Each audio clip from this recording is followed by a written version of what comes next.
Okay, welcome to Excel Nursing Prep. I'm going to go over a couple of key points. This has been a request from some of my students who I tutor, and they want to get some clarification when you're comparing heparin versus Coumadin, which we know it as warfarin or warfarin, whichever way you want to pronounce it. This is a very important topic here that you'll see on the Nclex. RN students will typically see this information, as well as LPN students will see this information, what I have on the board. What I have here is more of a layout for you to see the comparisons between these anticoagulant drugs, because this is what they are. They're known as blood thinners, but the family that they're under are known to be anticoagulants. Okay, so let's go ahead and get started and talk about these drugs, because these drugs are heavily used. They're very widely used, especially in hospitals, when you're talking about heparin. And Coumadin is mainly seen outside of the hospital. You'll see that being more administered to patients. Let's go ahead and move forward here and talk about heparin, because heparin, as you see, this is more of the first line of treatment type of anticoagulant. Heparin is used for a reason when it comes to using it as the first line of treatment. Heparin is typically used for patients who have had basically strokes. Okay, you have patients that have heart conditions like atrial fibrillation, okay, where their their chambers are not pumping adequately. And whenever the heart is not pumping adequately, it can form blood clots. So that makes a patient more of a candidate for heparin, okay, because they're going to be prone to some clots. Also, heart attacks. Okay, because this is mainly where heart attacks occur. Okay, there has been a blood clot to actually form. Okay, or they have an indication, okay, that the body is starting to form clots, and it can possibly put that patient at risk. Okay, someone who probably has atherosclerosis or heart conditions, and if they're checking their labs or anything that the doctor may feel is a need, he will probably turn to heparin, okay, in those type of conditions.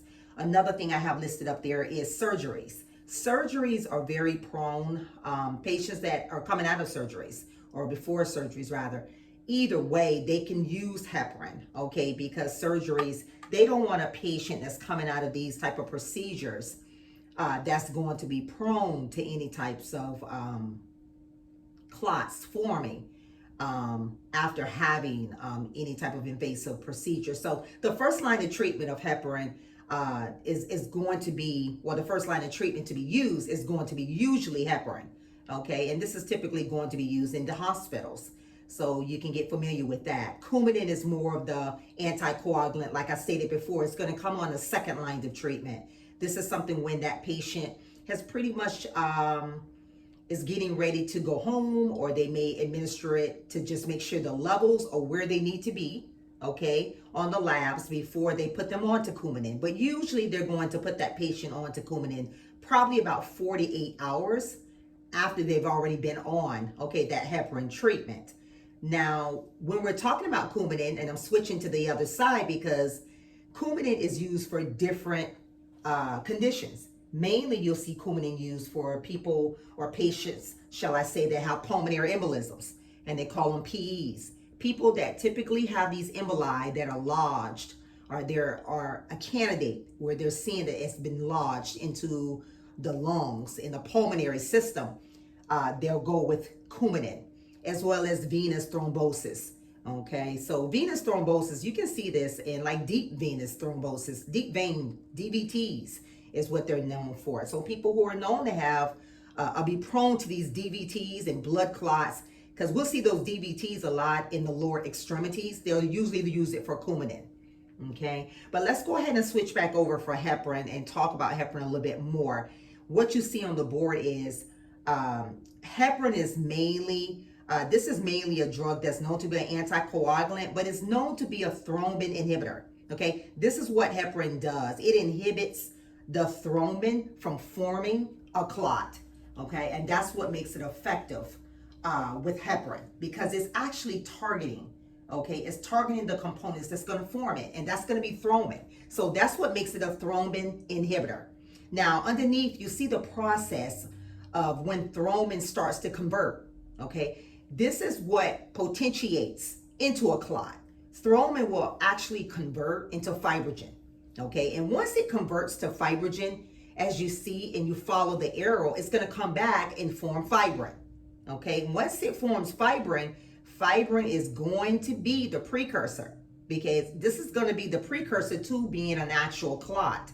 So thrombin is the culprit. This is the problem here that's actually bringing the clots upon that particular patient that is exposed to these clots. So thrombin inhibitor is known as heparin. Heparin is going to stop that process. What you see I have written on the board. It's going to stop that thrombin, okay, from converting into fibrogen, and fibrogen converting into fibrin, and later converting into a clot. This process will not occur because heparin comes and disrupts that entire synthesis. Okay, so that's something that's very important for you to know. Another key point I want to make is about antithrombin 3. I have an antithrombin enzyme on the board because this is the particular enzyme, okay, that is known to inhibit thrombin. Okay, you have an enzyme, antithrombin enzyme, where heparin is known to enhance it. Okay, so keep in mind, antithrombin enzyme is there to go against from forming, okay, from forming the clot. So antithrombin enzyme works together with heparin. They both want to come into the body and do the job of disrupting any formations of clots. Okay, so you basically always want to think of them as being partners. Okay, they actually work together. Okay, but what heparin is doing is enhancing that antithrombin enzyme to potentiate and make sure it works even more effectively, okay, from stopping the body from forming these clots. Okay, so it's more of an additive is what heparin is doing with antithrombin 3, the enzyme. Okay. The next thing I have here is APTT. Okay, the APTT, this is automatically on the Nclex. When you see it, you know this is going to be a heparin lab. Okay, APTT is a heparin lab, and this is something you have to know. Okay, this is the activated, okay, prothrombin, okay, time that they're looking at. Okay, but the APTT, basically, this is the lab that's measuring just how long, okay, that is taking the blood to actually clot. Okay, that's what's very important for the doctor to look at these labs. Okay, it gives him a better indication, okay, of how long that blood, okay, is actually taking. Okay, so this is what makes that APTT lab so critical to understand and know, because it allows the physician to check and see how effective everything is going on with the heparin treatment.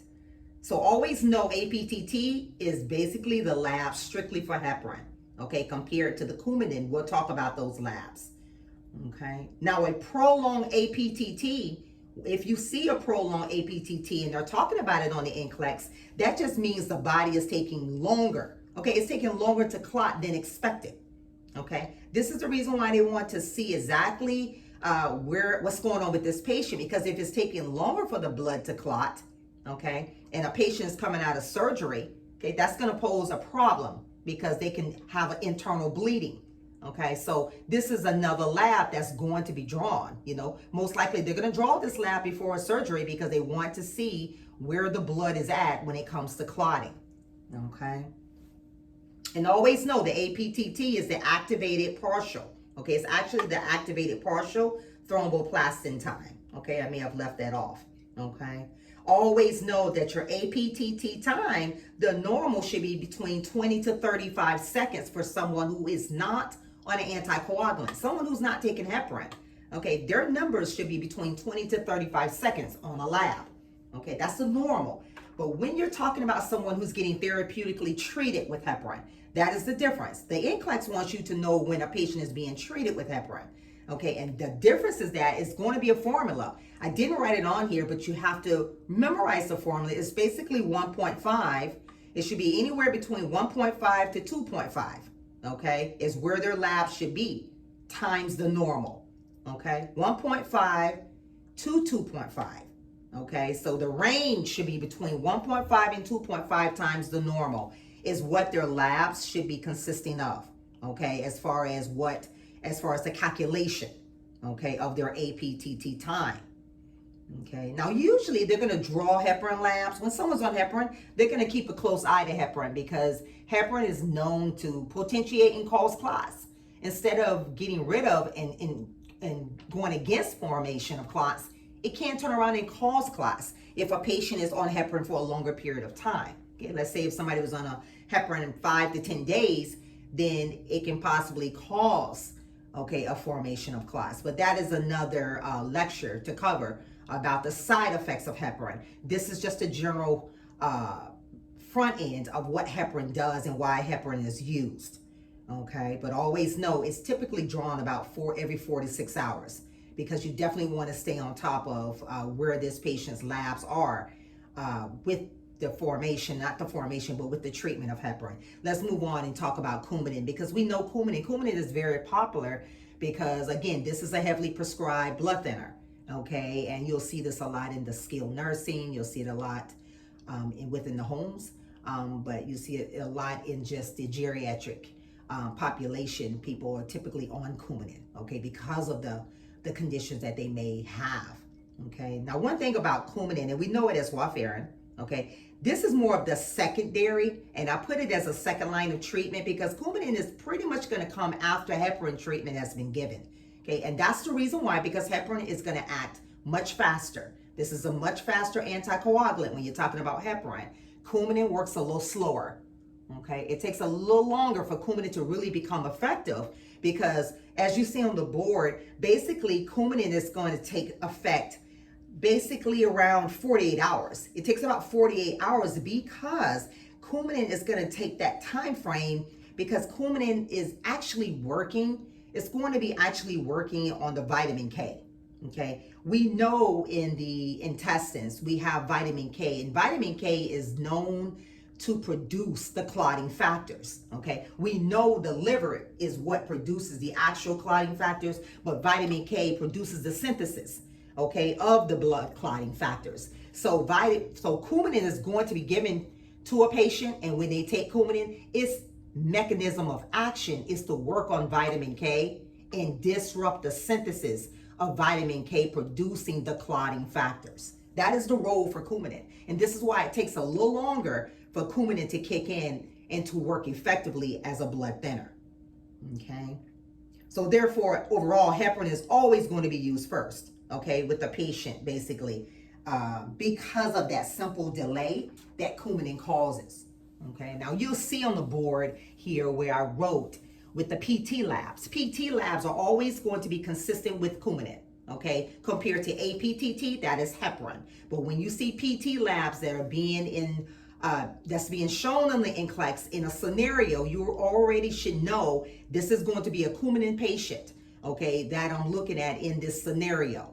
Now the PT labs, one thing about PT labs, they look at two different things. Okay, the PT labs are going to look and tell the physician if there is a bleeding disorder, okay, that he'll be able to pick it up through the PT lab, okay, and also it can tell it if they have an excessive clotting disorder. So Coumadin, these PT Coumadin labs, when you just in general, PT labs are going to concentrate on two factors, and those factors is, does this patient have a bleeding disorder? Or does this patient have an excessive clotting disorder?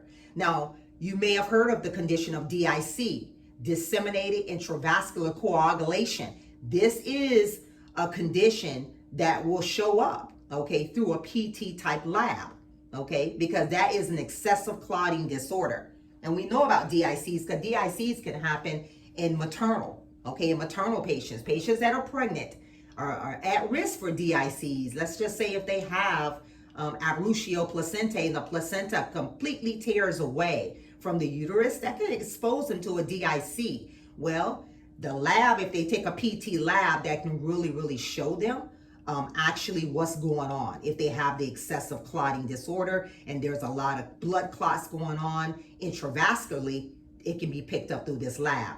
Keep in mind with the PT lab, the numbers are going to be different with the range. Okay, we talked about the APTT because it's going to be anywhere between 1.5 through the range of 2.5 times the normal. But when you're looking at a PT lab, the normal okay, for a patient is 10 to 13 seconds. Okay, that's what their labs should typically be showing under their PT ranges. Okay, now the normal INR, because that's something that goes with PT. There's never just a PT lab. There's always going to be an INR lab as well. PT and INR go together because INR means international normalized ratio. This is what they do with the INR. They're going to take that PT value and calculate it, okay, in order to decide or to decipher if there is a clotting or bleeding issue. Now, if the INR is anywhere less than 1, that's a normal reading. But when someone is therapeutically being treated with Coumadin, their INR is typically going to be somewhere between 2 to 3. Okay, so it's less than 1 typically for a normal patient, okay, or a normal individual, but 2 to 3 for someone who's being therapeutically treated. Okay, so those numbers are something that you need to know and understand. International normalized ratio is always going to go with the PT labs. INR has nothing to do with the APTT of heparin. It has everything to do with Coumadin. Okay, and the INR is specifically telling that physician just how well this blood thinner is actually working, okay, on the blood. Okay, how effective the blood thinner is, the INR will tell him exactly how effective it is in general. Okay. One thing you need to know compared to these anticoagulants that I've listed, I didn't put it on the board, is aspirin. One thing about aspirin can be tricky in learning because a lot of students get this confused with the anticoagulants. But keep in mind, aspirin is an antiplatelet. Okay, it's an antiplatelet because aspirin strictly works on the formation of clots. It's preventing clots. That's what aspirin does. Compared to heparin and Coumadin, it's just strictly slowing down the process of the clotting. Okay, that's what heparin and Coumadin concentrate on compared to aspirin.